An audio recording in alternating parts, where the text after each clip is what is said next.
Hello, I'm Stephanie from Radio Maria England. It's lovely to have you all with us, Hannah, Mahadi, and Mido, and to speak about Testament Season 1. Now, you've all got some incredible roles within Testament Season 1, and I'm really looking forward to seeing the rest of it when it's out. Can you tell me a little bit about your character's journey this season? Who should we start with? Whoever would like to go first, maybe Mahadi. You play Mary of Magdala, and you play it with such bravery and strength and love. And it's a beautiful, one of the best portrayals I've seen of Mary Magdala. So thank you. But I'd love to hear about the journey, her journey, especially in Testament. Thank you so much. That's so kind. Mary is, as you know, well, she was the first person sent to go out and give the good news of Jesus's resurrection. So the first preacher. And our Mary is very much like that Mary. She's very bold. She's selfless. She has no idea or um, how she has no idea of her own importance compared to everyone else's importance. So she will lay down her life for her friend. And in the series, you see her do that over and over again. And then we get to understand why she got there, why she has such a strong relationship with Christ. And she never doubts him. She always doubts herself. Not doubts. She's always one step ahead of herself and always in step with him. You And that, always say, yeah, like all of us, that sense of we're just learning and we love him and we're keeping in yeah, step. And she is the apostle to the apostles. And yes, he told her to go and proclaim to the brothers. So she really is the first proclaimer. And yeah, you and I'm looking forward to seeing the rest of the journey and how she develops and her love for Jesus just continues. yeah, yeah. So and also she very much is in the world and not of it. And I'm really interested in how the audience reacts to how just ordinary all of the characters are, every single one of them. I think Mido and Hannah will agree that all of these people are just people. And there's something heartbreaking and wonderful and reassuring in that they're just people and we get to watch people be people and be reassured that we can people too. Yeah, If we that can makes relate sense. to it. We're like, yes, we're like, I see myself in this character, in this apostle, this disciple. And Hannah, tell me about your character and her journey. So I play the wonderful Dana. You don't meet her until episode 3. I'm not really quite sure what I can and can't say, but she she has a journey. Let's just say that. She really starts at rock bottom, and with the help of Mary, she is put back on the right path. And I really hope that the audience connect with her as much as I did. And I learned a lot from her as well. She isn't based on anyone from the Bible. She, I think she's like a mini Mary. Mini Mary of Magdala or Mary, Mary Mary, Magdala. Mary Magdala. Oh, how beautiful. I'm For really looking better or worse. Yeah. at her or worse. So she has a profound healing, I can imagine, because we know Mary of Magdala was healed from 7 demons in the Bible. So we know that's true. So we know that you might have a healing, Hannah. Is that Maybe. Who Maybe. knows? maybe?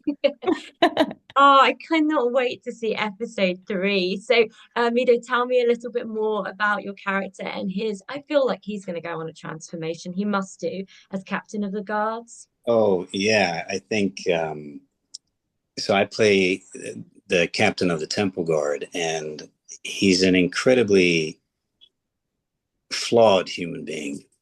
And I think when we first meet him, we see him as this kind of duty bound officer who is kind of just following his orders and he's just kind of getting on with it.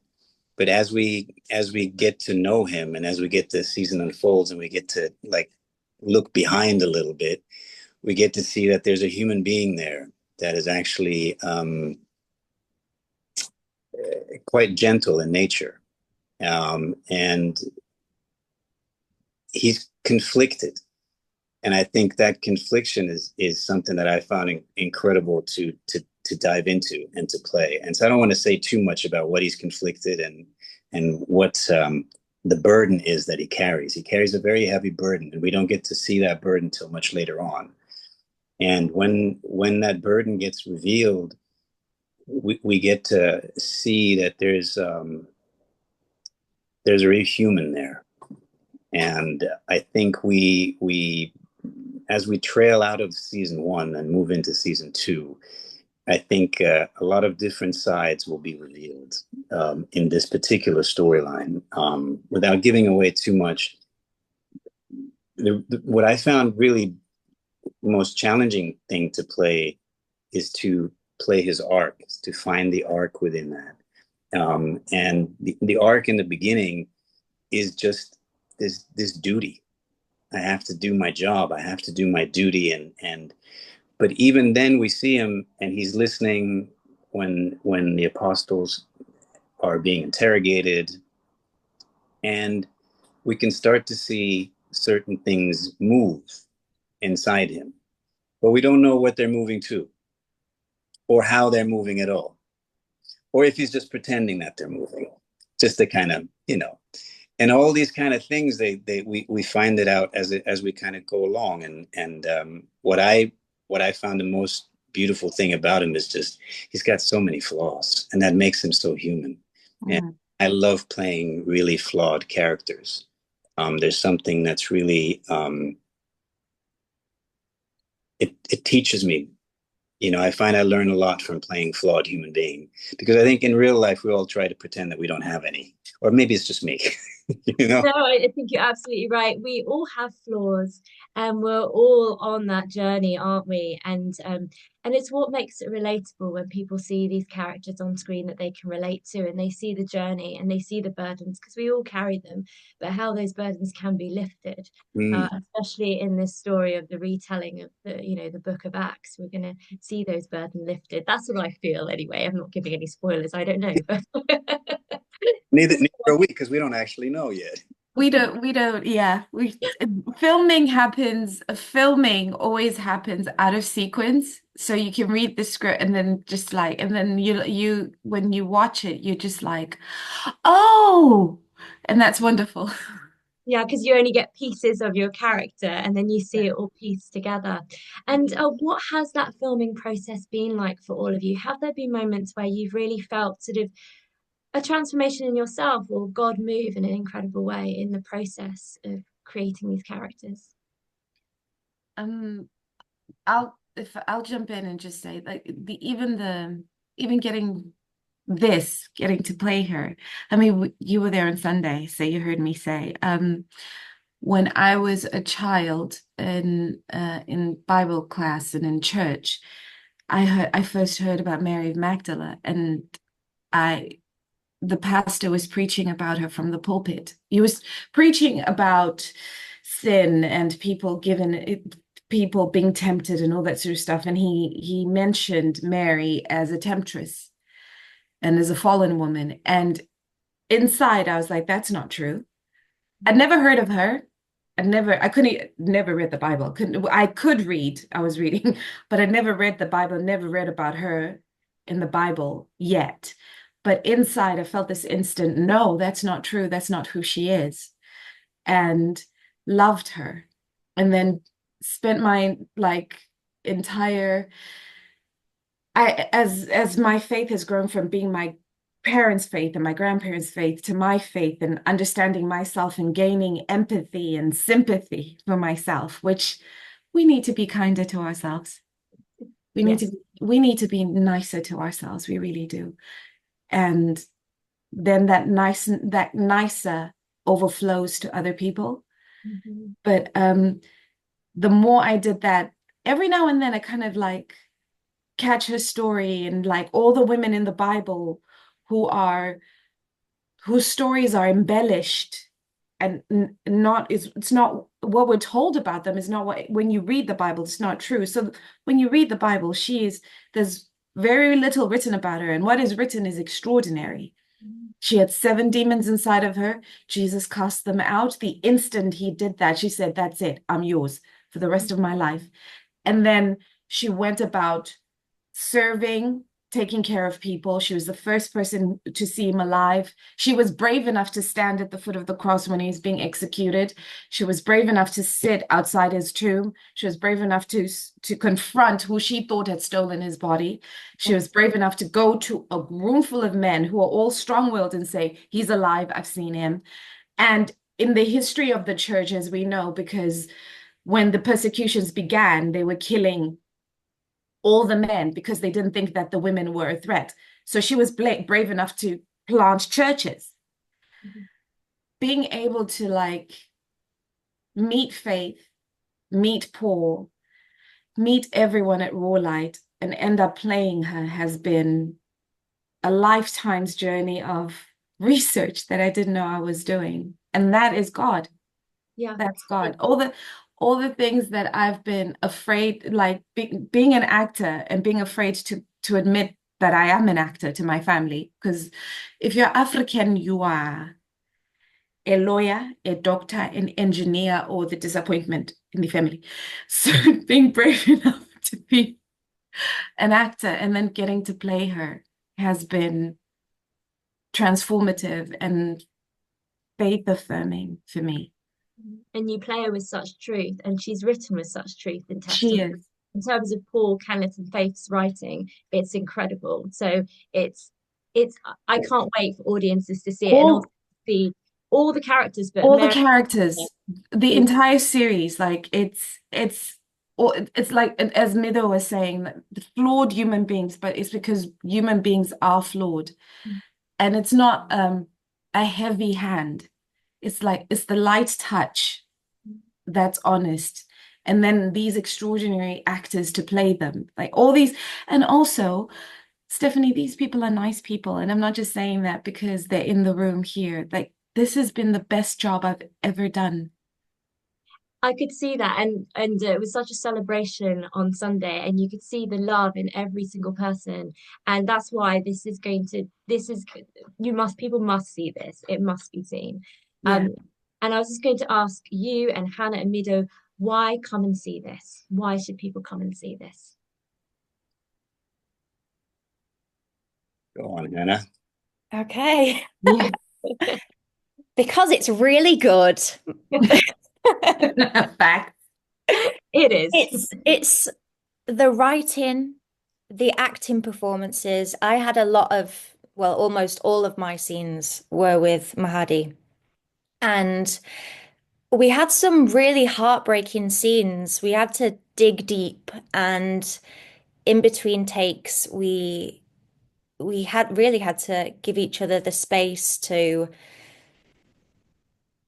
pull yourself back together after digging so deep in some of the scenes that we did. And I remember coming back home one day after shooting, after filming with you, Mahadi, and just being like, wow, I don't think I've ever experienced such presence in an actor before. Um, and I'm sure, I mean, from what we saw on Sunday, the first 2 episodes, I'm sure it's just gonna, that feeling that I had on set will be transferred onto the screen for audiences to see. It's just magic. And I feel like that sounds really cliche and cringe, but it really is. It's magical. It's extremely powerful, isn't it? Yeah. You see the Holy Spirit moving amongst you all. Amido, what would you say? Probably the same. I think everything happens for a reason. And that's my philosophy in life. And I kind of live my life based on that. So when things happen, I don't really question them. I realize that in the moment, I might not know why, but later on, it will be revealed. Mm-hmm. I've always lived my life that way. And when I walk into a job or accept a job, I know that that job is meant to happen because I'm doing it.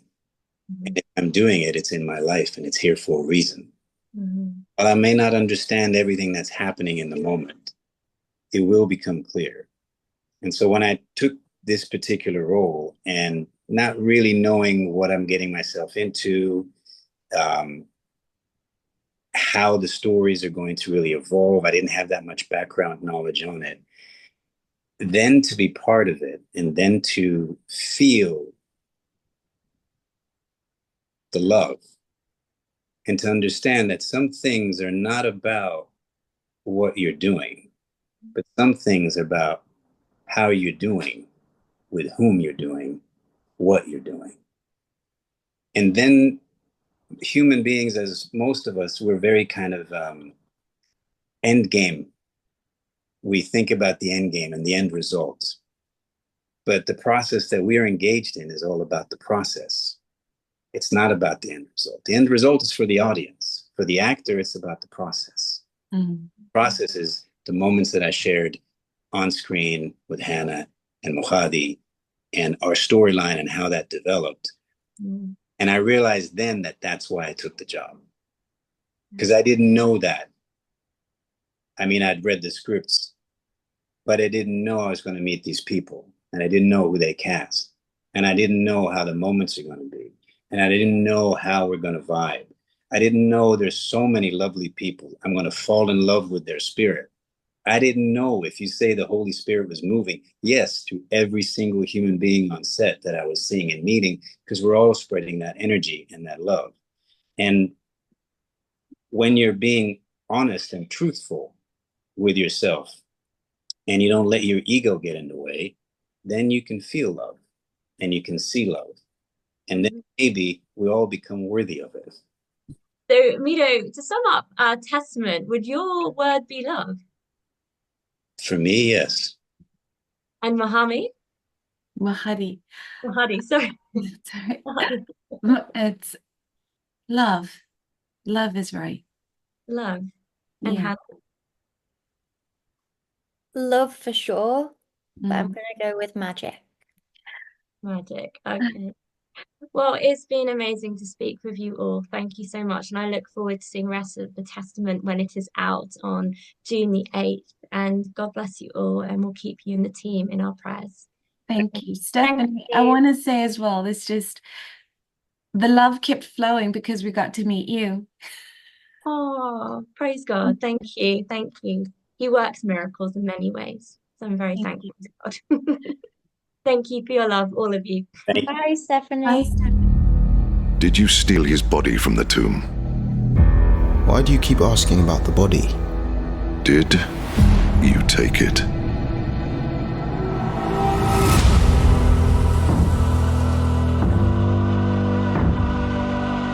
They claim he is risen. Jesus is alive. He's dead. I saw him. Wasn't he killed? Crucified. Let me explain.